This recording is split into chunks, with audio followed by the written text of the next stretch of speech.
6 মাস পরে সে আমাকে বলল, আমার মাথা ঘুরায়, আমার বমি বমি ভাব। আমার তখন মনে হলো কি তার পেটে কি হয়েছে, আল্লাহ একটা নেয়ামত দিচ্ছে। আমি বললাম ঠিক আছে, তুমি তো চলো, তোমাকে ডাক্তারে নিয়ে যাই।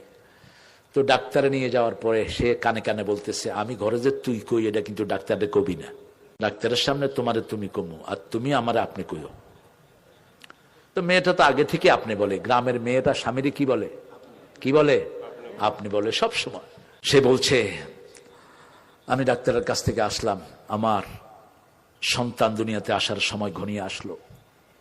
তখন আমার বিবির প্রতি আলাদা একটা আদর জন্ম নিল। আমি তার খবর নিতে লাগলাম। সে সতিকা করে যাচ্ছে, বারবার আমার হাত ধরে বলছে, এই যাওয়াই আমার শেষ যাওয়া হয়ে যেতে পারে। আমার সন্তানটা দুনিয়াতে আসলো, কিন্তু আমার বিবিটা আর ফিরে আসলো না।